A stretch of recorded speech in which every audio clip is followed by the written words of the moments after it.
찬양 가사처럼 우리 모두 이 마지막 딱한 영과 싸워 승리하는 십자가의 군병들이 될 수 있기를 축복합니다.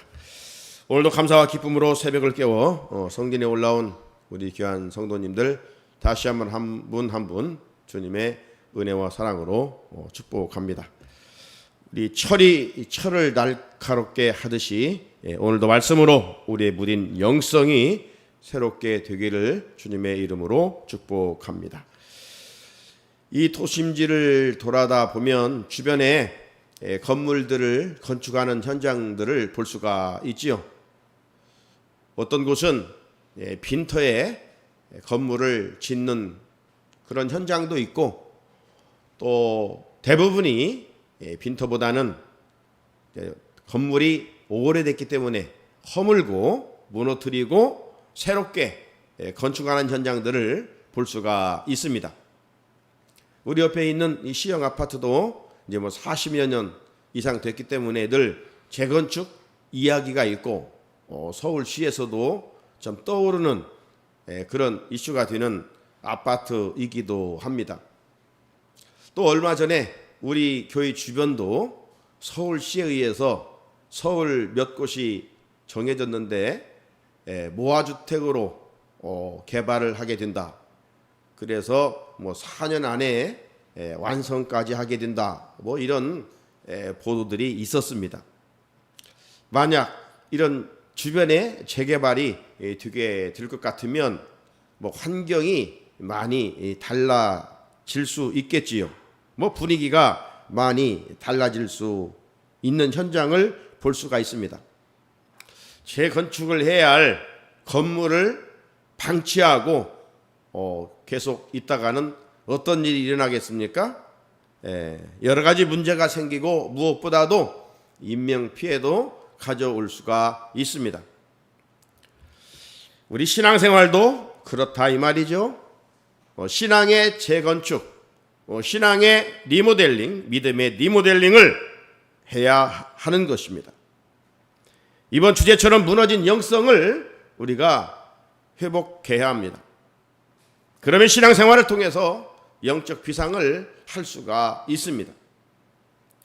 재건축해서 새 집에 들어갔을 때 그 마음의 기쁨이 찾아오겠지요.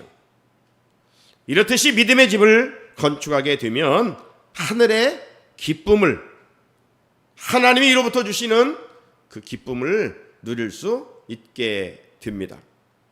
그래서 연초에 믿음의 집을 새롭게 하기 위해서, 재건축하기 위해서 우리가 매년 신년 특별 새벽 기도회를 하고, 또 사순절에 주님의 십자가를 믿음으로 바라보면서 말씀과 기도로 무너진 영성을 회복하고, 나아가 매년 또 이렇게 9월이면 무더운 여름을 보내면서 느슨해진 신앙을 새롭게 하기 위하여 특별 새벽 기도회를 우리가 진행해 오고 있습니다. 힘든데 왜 우리가 이렇게 해야 됩니까? 이렇게 하는 것은, 이렇게 몸부림치는 것은 영적으로 재건축하기 위함이고 믿음의 리모델링을 하자는 것이죠. 무너진 영성을 회복하기 위함입니다. 사랑하는 성도 여러분, 내 믿음의 집이 지금 어떤 상태에 있습니까? 어느 부분이 부실합니까? 지금 내가 어떤 부분에 녹이 슬어 있습니까? 그 부분을 알고 고쳐야 되겠죠. 진정한 리모델링은 무너진 영성을 회복하는 일입니다. 육신이 거하는 집은 잘 짓고 살기를 바라면서 내 믿음의 집을 소홀히 한다면 그건 우선순위에서 뭐가 잘못된 것입니다. 정말 우리가 애쓰고 힘써야 할 더 가치 있는 일이 무엇인가를 알고 살지 못하면 세상의 근심 걱정에 짓눌려 믿음 있다고 하면서도 믿음 없는 자처럼 살아갈 수밖에 없습니다. 살아가면서 그러므로 꼭 해야 할 재건축은 믿음의 집을 보수하는 일입니다. 그래서 하나님께서는 이 시간 일어나 일어나라 하나님의 사람들아, 네? 일어나라 주의 백성들아 말씀하고 계십니다. 말씀으로 무장해 넘어진 신앙의 자리에서 일어나는 저와 여러분이 될 수 있기를 주님의 이름으로 축복합니다. 이 아닥사스다 왕, 이 본문의 배경 속에 이 아닥사스다 왕이 이제 등장하는데, 그 밑에서 잘 알고 있는 술 관원을 맡았던 이 하가랴의 아들 느헤미야가 있습니다. 이 느헤미야가 어느 날 예루살렘으로부터 도착한 친동생 하나니와 또 두어 사람이 찾아왔는데, 그때 이 느헤미야가 예루살렘에 대한 형편을 묻게 됩니다. 지금 고국 예루살렘은 어떻냐? 그랬을 때 동생과 두어 사람이 말하기를 지금 예루살렘 성은 다 불타버렸고 성문은 다 무너져 버렸습니다. 이런 슬픈 소식을 전하고 듣게 됩니다. 우리가 이번 저 포항의 태풍으로 인해서 또 참 마음 아픈 소식들을 듣게 됩니다. 사람이 참 살아있는 것 같지만 하루아침에 주차장에 들어가서 죽을 거라고 누가 생각했겠습니까? 이만큼 인간은 연약한 존재이고 어떤 일이 일어날 줄 모르는, 아침에 호흡하고 살아간다고 오늘의 삶이 보장된 것이 결코 아니에요. 우리가 그런 소식을 뉴스로 접하고 우리와 뭐 일가친척은 아니지만 참 마음이 아프잖아요. 교회에 어떤 어려움이 있으면, 교회를 사랑한다면 어떤 슬픈 소식을 듣고 아픈 소식을 들으면 아파하는 것이죠. 느헤미야, 그는 그 예루살렘의 슬픈 소식을 듣고 마음이 너무 아팠어요. 그리고 아픈 것으로 끝난 것이 아니라 말씀해 보게 되면 이 느헤미야는 하나님 앞에 금식하며 기도하게 되는 것을 볼 수가 있습니다. 그때가 계절로 보면 기스르월에서 니산월까지라고 했으니까 우리나라 달력으로 말하면 11월에서 12월 그리고 3월, 4월까지를 말합니다. 그래 느헤미야는 슬픈 소식을 듣고 약 3개월 이상 때로는 금식하면서 하나님께 간절하게 엎드려 기도했다는 것이죠. 어찌 하나님께서 그런 간절한 기도를 이면하시겠습니까? 기도하고 아닥사스다 왕에게 고국의 형편을 이야기했을 때 그 아닥사스다 왕이 예루살렘을 재건할 수 있도록 허가를 해주는 것을 볼 수가 있습니다. 이게 기도의 능력이에요. 기도는 사람의 마음을 움직여요. 뿐만 아니라 느헤미야는 자신이 유다 땅으로 가되 유다 총독으로 임명해서 가게 됩니다. 그리고 군대 장관들과 가는 길이 위험하니까 안전하게 갈 수 있도록 그런 군대 장관들, 마병들을 끌고 예루살렘으로 가게 되지요.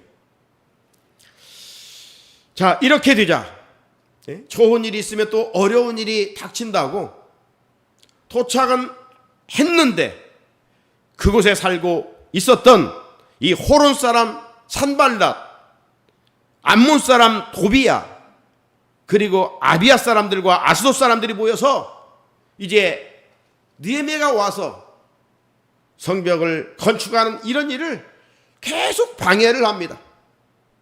여러분, 신앙생활 하나님의 뜻을 따라 살려고 하면 집요한 마귀의 방해가 있어요. 이제 한번 작정하고 믿음 생활을 해봐야 되겠다 이러면 꼭 마귀가 틈타요. 그래서 믿음을 지켜가는 것이 쉽지 않아요.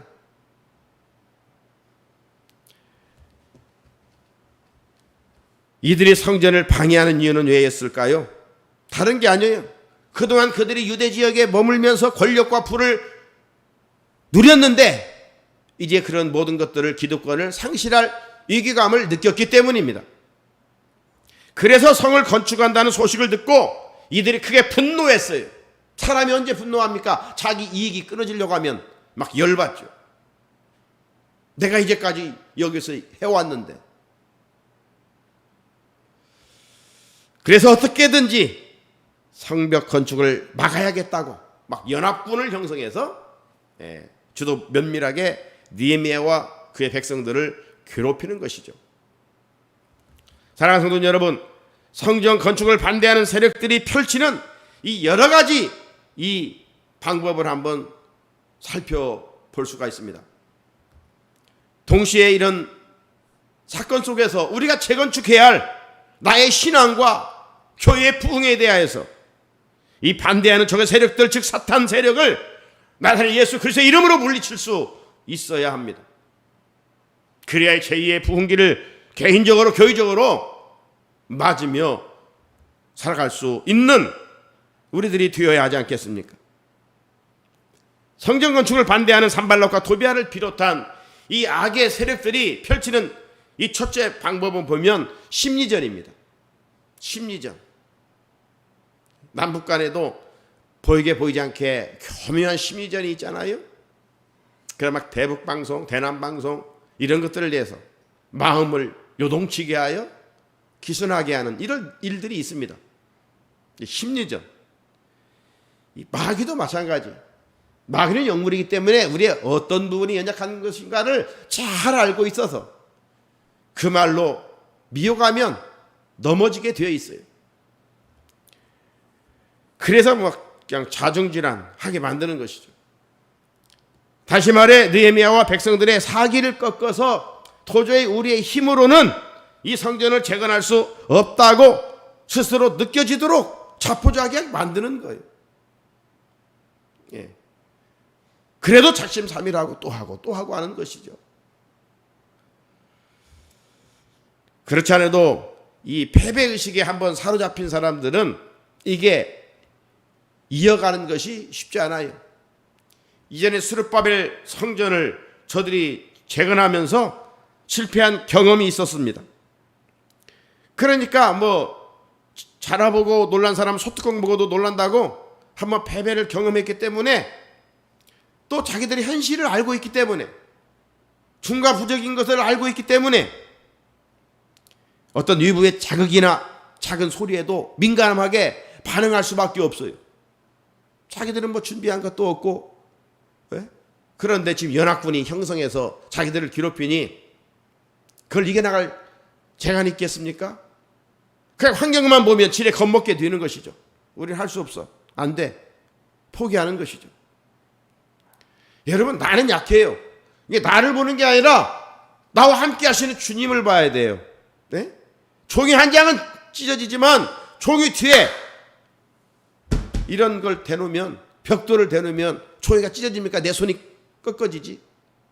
이게 바로 예수 그리스도와 함께하는 삶이에요. 나는 약해요. 그러나 나와 함께 하시는 주님이 있기 때문에 우리가 강하니까 나를 보는 것이 아니라 나와 함께 하시는 주님을 믿음으로 바라볼 수 있어야 돼요. 그런데 이스라엘 백성들이 현실만 보면서 두려운 마음이 있고 저들은 심리전으로 다가오고 있어요. 오늘 본문 2절 3절을 보면 자기 형제들과 사마리아 군대 앞에서 일러 말하되 이 미약한 유다 사람들이 하는 일이 무엇인가? 스스로 견고하게 하려는가? 제사를 드리려는가? 하루의 일을 마치려는가? 불탄 돌을 흙무더기에서 다시 일으키려는가? 하고 암몬 사람 도비아는 곁에 있다가 이르되 그들이 건축하는 돌 성벽은 여가 올라가도 곧 무너지리라. 참 이렇게 조롱하고 비웃습니다. 이렇게 내가 하는 일에 비웃고 조롱하면 내가 또 강하다면 모르지만 현재 형편없이 약해지고 있는데 강한 자들에서 이런 조롱을 받을 때 얼마나 나약해지겠습니까? 지금 이들은 뭐라고 미약한 유다 사람들아 이렇게 표현하잖아요. 미약한. 이 말은 뭔 말이냐면 시들어버린 상태, 병든 상태. 시들어버린 꽃이 무슨 향기를 나겠느냐? 마르고 말라버린 그런 처지고 처져버린 그 병 걸린 닭과 같은 너희들이 무엇을 하겠느냐? 이런 조롱입니다. 그러면서 오늘 읽은 이 3절에 보니까 몇 가지 질문을 던지면서 유다 백성들을 당혹하게 하고 있어요. 마귀는 오늘도 이런 질문들로 우리의 마음을 넘어뜨리고 약하게 하고 있습니다. 이들이 첫째 뭐라고 말합니까? 지금 유다 백성들은 느헤미야 총독과 더불어서 열심히 성벽을 지으려고 하는데 이들은 거기에 이렇게 얘기합니다. 스스로 견고하게 하려는가? 니그들 스스로 그 일을 하겠느냐? 이런 이야기입니다. 왜?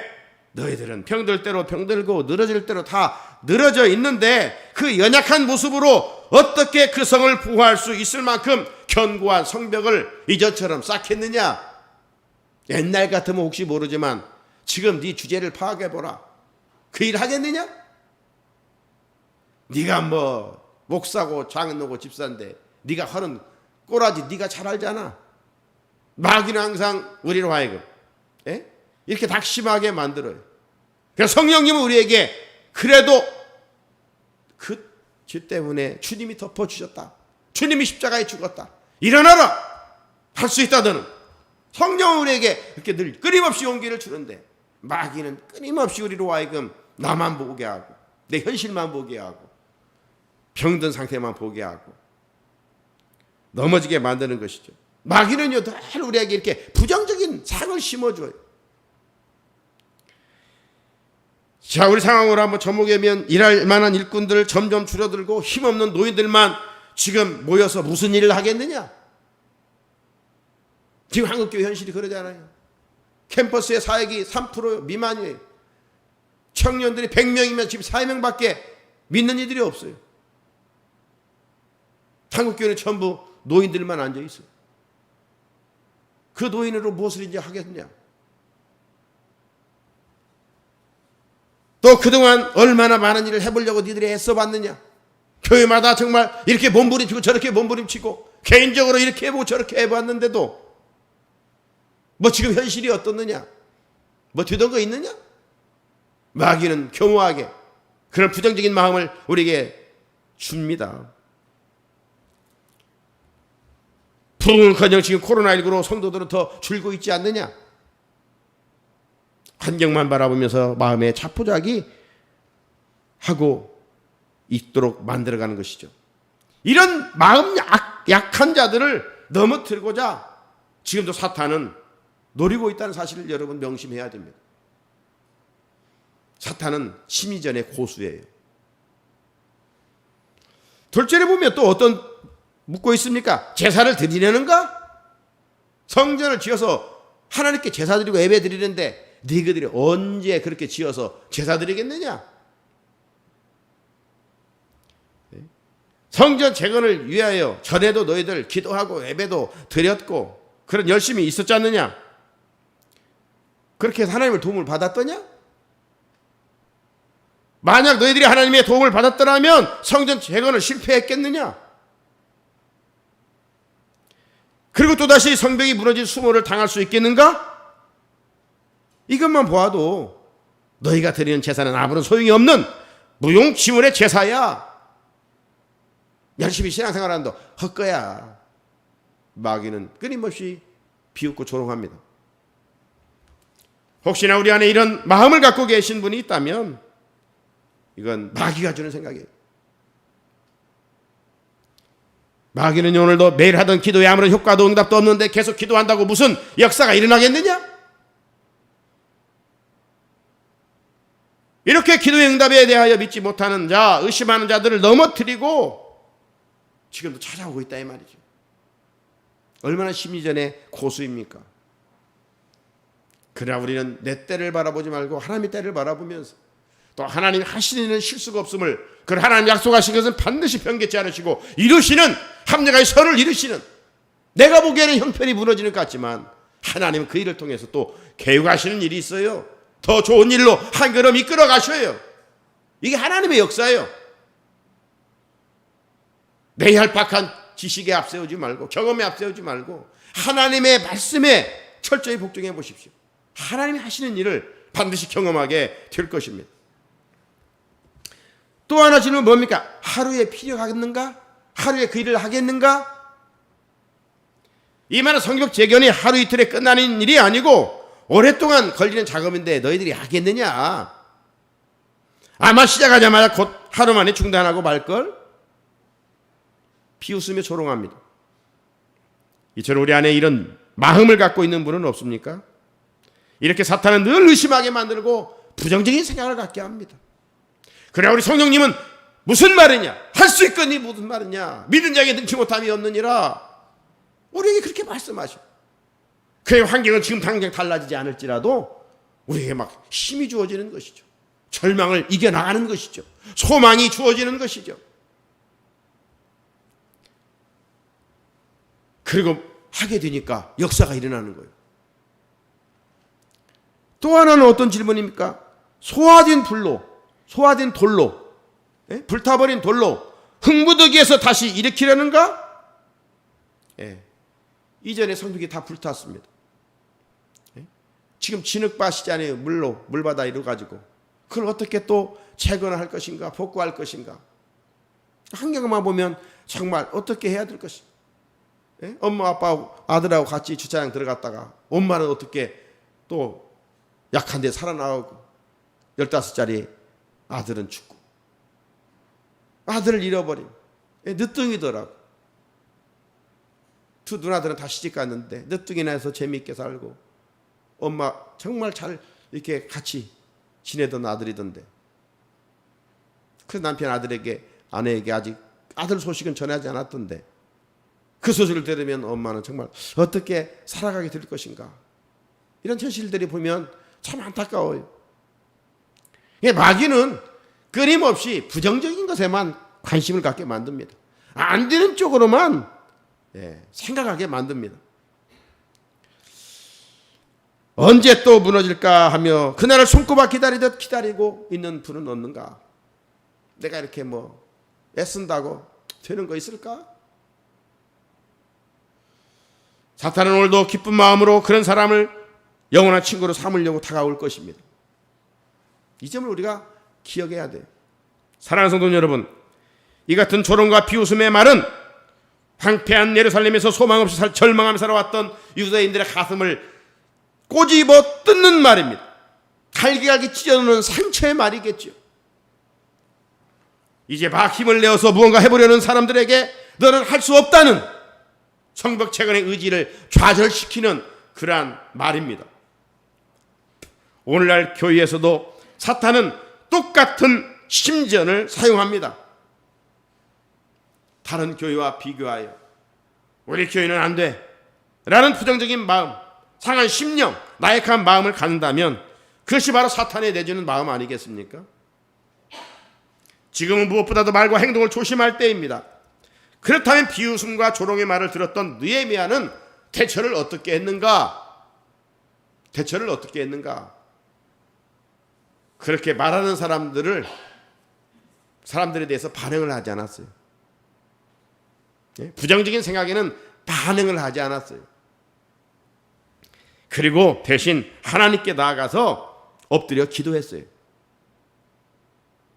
지금 느헤미야는 산발랏, 도비앗 이런 친구들이 비웃어 오는 말에 전혀 반응하지 않았어요. 대신 하나님께 나가서 무릎을 꿇고 기도했어요. 4절 5절 우리 하나님이여 들으시옵소서. 우리가 업신여김을 당하나이다.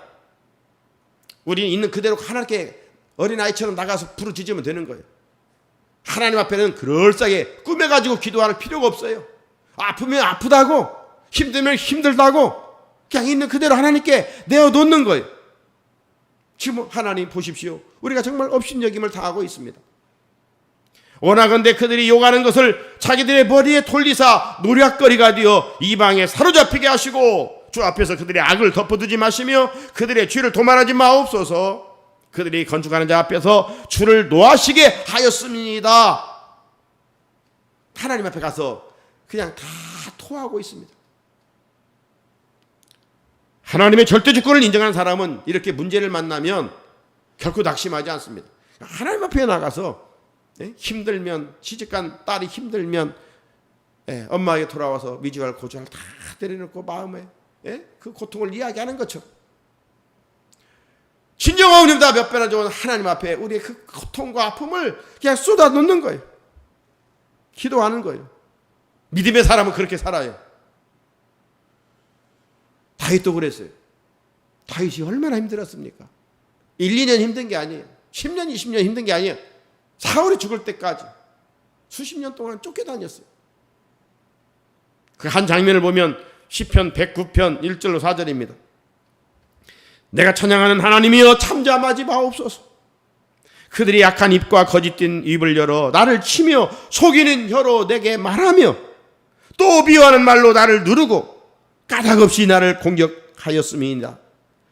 나는 사랑하나 그들은 도리어 나를 대적하니 나는 기도할 뿐이라. 미워한다고 해서 미워하면 안 돼요. 우리가 할 일은 사랑하는 일이. 어제 성령의 최고봉은 사랑하는 일이라고 했잖아요. 우리는 이걸 뛰어넘어야 돼요. 우리는 누가 나를 미워하고 나를 상처 주면 상처를 줘야 되고 한 대 맞으면 두 대 때려야 되고 이게 본능이지만 이러니까 우리의 삶이 하나님의 은혜가 차단되는 거예요.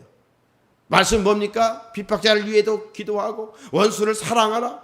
힘들지만 그렇게 하라는 거예요. 그렇게 하면 거기서부터 하나님이 역사가 시작되는 거예요.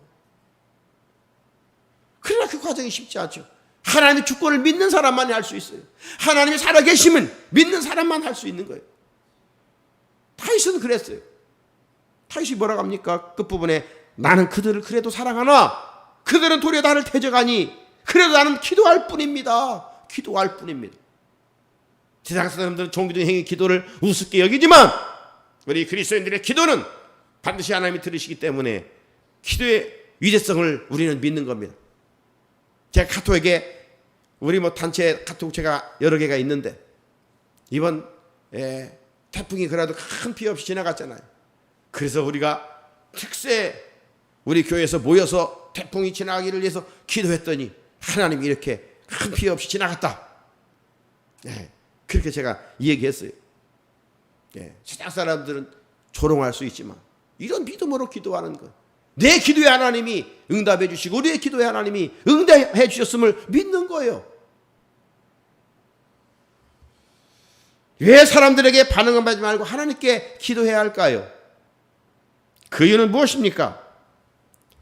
자, 결론적으로 우리가 말씀을 드리면 첫째로 우리의 싸움은 혈과 육의 싸움이 아닙니다. 우리의 싸움은 영적 싸움이기 때문에 그렇습니다. 영적 싸움. 에베소 6장 12절 우리의 씨름은 혈과 육을 상대하는 것이 아니요 통치자들과 권세들과 여돔의 세상 주관자들과 하늘에 있는 악의 영들을 상대함이라. 사람과 싸우는 것은요 아군과 싸우는 거예요. 사람은 싸울 대상이 아니에요. 사랑하고 섬겨야 할 대상이지. 그죠? 근데 아군을 적으로 하면 오인사격을 할 수밖에 없어요. 아군을 죽이는 거예요. 우리는 이 악한 영과 싸우기 위해서는 기도하는 거예요. 그래 오인사격 안 해요. 주님도 마가복음 9장 29절에서 이르시되 기도 위에 다른 것으로는 이런 종류가 나갈 수 없느니라. 마귀와 싸워 승리하는 유일한 방법이 기도예요. 말씀의 화살을 쏘아담이 기도하는 거예요. 또 하나는 하나님이 나에게 그런 조롱의 말을 듣도록 허락하였기 때문입니다. 그 다윗의 삶을 조명해 보게 되면 다윗이 아들 압살롬이 반역을 하잖아요. 아들 압살롬이. 그래가지고 신발도 신지 못하고 왕궁에서 비참하게 쫓겨나갑니다. 그럴 때 사람들이 다윗을 비난합니다. 저거 보라고. 그때 사울왕의 혈통을 이어받은 시므이가 있잖아요. 시므이가 다윗을 얼마나 조롱한지 모릅니다. 그러니까 그 곁에 있던 다윗의 부하들이 장군님 말씀하시 왕이시여 말씀만 하십시오. 제가 가서 시므이를 단칼에 죽이겠습니다. 그렇게 이야기할 때 놔두라. 내 뱃속에서도 난 아들도 나를 죽이려고 하는데 하나님께서 저가 죽어 있다면 하나님이 처리하실 것이다. 하지만 저를 통해서 나를 알게 하고 깨닫게 하고 회개하게 만든 것이다. 나를 연단하게 하는 것이다. 신경 쓰지 말아라. 상관하지 말아라. 사무엘하 16장에 보게 되면 그런 내용들이 기록되어 있습니다. 다윗은 그런 것조차도 하나님이 허락하시고 자신을 연단시킨다는 사실로 받아들였어요. 얼마나 아름다운 태도입니까? 원수를 내가 갚으려고 하지 않은 마음. 그러니까 하나님부터 내 마음이 합한 자라 인정받지 않겠어요? 사랑하는 성도 여러분, 느헤미야도 다윗처럼 대적들의 온갖 조롱에도 조금도 반응하지 않고 하나님께 기도만 했던 것을 볼 수가 있습니다. 기도를 잘 살펴보면 하나님께서 대적자들을 처리해 주기를 바라. 내가 하려고 하면 안 돼. 내가 뭐든지. 거기에 이제 문제가 일어납니다. 문제가 더 복잡해집니다. 얽히고 설킵니다. 그들이 요구하는 것들을 자기들의 머리에 돌리사 노략거리가 되어 이방 사람이 사로잡히게 하시고 주 앞에서 그들의 악을 덮어두지 마시며 그들의 죄를 토말하지 마옵소서. 이래서 사람들이 비웃고 조롱하는 말이 우리에게 상처를 분명 줍니다. 그들의 말이 막 화살처럼 아픕니다. 하지만 우리가 기도하는 한 그 비웃음과 조롱은 우리를 억압할 수가 없습니다. 우리를 이길 수가 없습니다.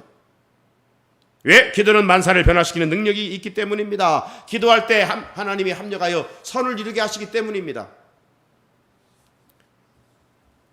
자, 7절 8절을 보면 산발락과 도비아와 아라비아 사람들과 함몬 사람들과 아수도 사람들이 예루살렘 성이 중수되어 그 허물어진 틈이 메워져 간다함을 듣고 심히 분노하여 다 함께 꾀하기를 예루살렘으로 가서 치고 그것을 요란하게 하자 하기로. 자, 1차 심리전이 먹혀들이지 않았어요. 이게 마귀는 집요해요. 예수님도요 시험 3번이나 했잖아요. 네? 저 돌멩이로 떡덩이가 되게 하라. 사람이 떡으로만 살 것이 아니고 하나님의 말씀으로 살리라. 한 방 먹었는데도 달아나지 않잖아요. 어디까지 따라갑니까? 나중에는 십자가까지 따라가요. 마귀의 특징은 집요한 거예요. 지난날 은혜로는 우리가 그래서 살 수가 없는 거예요. 끊임없이 오늘도 은혜를 입어야 영적 싸움에 승리하지. 지난날 과거 이야기하는 사람은 오늘이 별 볼 일이 없잖아요. 네? 그래서 이들은 이제 무력으로 연합해가지고 힘으로 예루살렘을 정복하려고 지금 이야기합니다. 그래가지고 사방에 이 적들이 지금 포위하는 겁니다. 이 성경 내용을 읽어보면 북쪽에는 이 산발락과 사마리아 사람들이, 동쪽에는 도비아와 암몬 사람들이, 남쪽에는 세겜과 아랍인들이, 서쪽에는 아수르 사람들이 막 지를 쫙 쳤어요. 놀라운 사실은 느헤미야가 이런 곤경과 어려움을 당하면서도 성전을 재건하는 일을 중단하지 않았다는 거예요. 여러분, 고난이 찾아올 때 그 고난 환경만 바라면 우리는 마음이 약해지고 손이 떨고 생각이 혼미해지면서 그냥 모든 일을 멈춰버려요. 선한 일은, 하나님의 뜻은 그러면 안 돼요. 예레미야는 하나님의 뜻은 성벽 재건이기 때문에 그런 아무리 사방팔방이 우겨싸움을 당할지라도 그 일을 중단하지 않았어요. 9절에 보면 뭐라고 합니까? 우리가 우리 하나님께 기도하며 그들로 말미암아 파수꾼을 두어 주야로 방비하는데 기도하고 일하고 함께합니다. 그러니까 한 부부는 계속 성벽을 쌓고 일하게 하고 또 한쪽은 칼을 찾고 적들이 오는가 살필 수 있도록 현실에 주어진 일도 하고 하나님께 또 기도도 하고 양면에 칼을 다 들고 있었어요. 이렇게 전시를 대비하며 일을 하는 동안 또 다른 어려움이 생겼습니다. 여러분, 어려움은 꼭 유부로부터만 오는 게 아니에요. 내부의 적이 더 크잖아요. 옛날에 제가 말씀드리잖아요. 어느 동네에 큰 나무가 오랜 역사를 지니고 있었는데 그 동네 사람들이 더우면 그곳에서 그늘에 큰 쉼터가 됐는데 어느 날부터 이 나무가 죽기 시작하더라는 거예요. 온갖 풍상을 다 견디면서 지내온 이 나무가 어느 날부터 이제 가지가 하나씩 죽더니 거의 막 고사 직전이에요. 왜 그랬는가? 유부적인 어떤 것도 없는데 알고 보니까 내부에서 이 벌레들이 그 나무를 갉아먹었다는 거예요. 이전에 그 이야기는 은퇴하신 서기동교 우영수 목사님이 오셔서 아주 오래전에 우리 재직 세미나 할 때 하신 말씀이에요. 일부적인 어떤 힘도 우리가 감당하기 없을 때가 힘들 때도 있지만 내부적인 문제예요. 항상 문제는 내부적인 문제예요. 오늘 일부적인 그렇게 환란에서 느헤미야를 중심으로 싸워 이기는데 내부에서 뭐라 하냐? 이제 자포자기하는 소리가 들리는 거예요. 그 말씀이 10절에 있는데 유다 사람이 이르기를 흙무더기가 아직도 많거늘 짐을 나르는 자의 힘이 다 빠졌으니 우리가 성을 건축하지 못하리라. 그동안 했어요. 맘먹고 했어요. 그런데 이게 끝이 보이지 않는 것 같아요. 너무 힘들어요. 그리고 적들은 사방팔방 우리가 싸움을 당하고 있어요. 아이고, 하나님 우리 편에 있지도 않는 것 같고 뭐 문제가 해결되지도 않는 것 같고 그러면서 이제 적과 싸우다가 지쳐버린 거예요. 그러니까 내부에 이제 지도자를 원망하고 이게 이제 되겠느냐 이런 내적인 문제가 또 겹쳐버린 것이죠. 흙무더기를 아직도 많이 쌓아야 되는데 성벽을 지금 많이 또 아직 이어가야 되는데 이거 하겠느냐? 정신적으로 육체적으로 이제 못하겠다 우리. 예? 이런 상황에 지금 이뤄버린 거예요. 그러니까 이 느헤미야는 안팎으로 총체적인 위기를 만난 것이죠. 유다 백성들은 어떻게 보면 풍전등하고 신세가 됐어요. 자, 이런 위기 상황에서 느헤미야는 끝까지 좌절하지 않고 오늘 마지막 절 뒤에 보게 되면 귀인들과 민장들과 남은 백성들을 다 모아놓고 이렇게 말합니다. 너희는 그들을 두려워하지 말고 지극히 크시고 두려우신 주를 기억하고 너희 형제와 자녀와 아내와 집을 위하여 싸우라. 세 가지 명령을 합니다. 결론입니다. 첫째, 적을 두려워하지 말라. 여러분 지금 힘들게 하는 게 뭡니까? 그 두려워하지 말라는 거예요. 성경은 366번이나 두려워하지 말라, 무서워하지 말라, 내가 너희와 함께 할 것이다 말씀하잖아요. 우리의 인생은 두려운 일들, 근심될 일이 늘 이었어요. 그런데 성령님은 우리에게 그 두려워하지 마, 두려워하지 마 이렇게 말씀하고 있어요.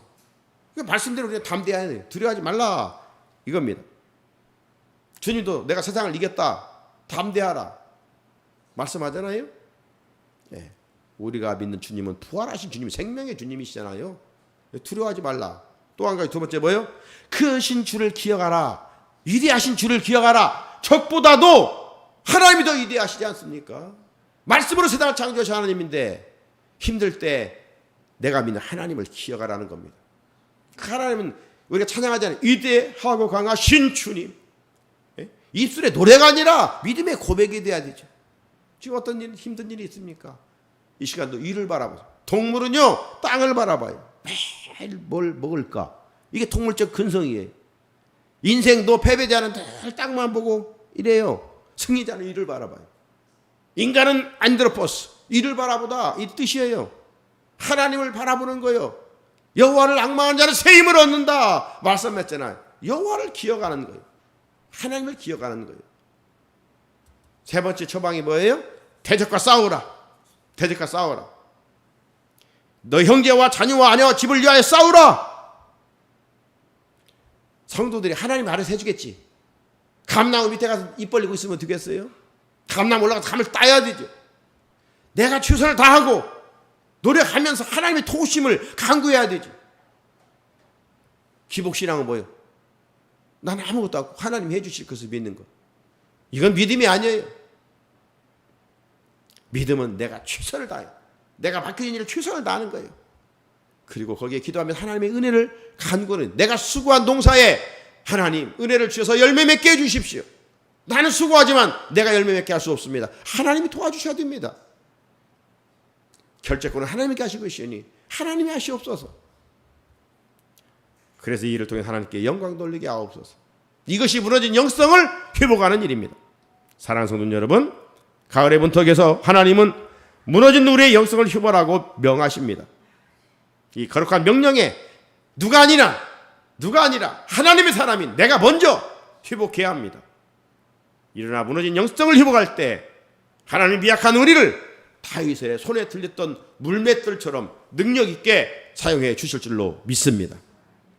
같이 주신 말씀 붙들고 하나님 우리에게 믿음 없는 말, 부정적인 생각을 또 두려운 마음을 버리고 마지막 세 번째 주셨던 말씀처럼 적을 두려워하지 말고 크신 하나님을 바라보면서 믿음으로 싸워 이길 수 있게 하옵소서. 우리 같이 기도드리겠습니다.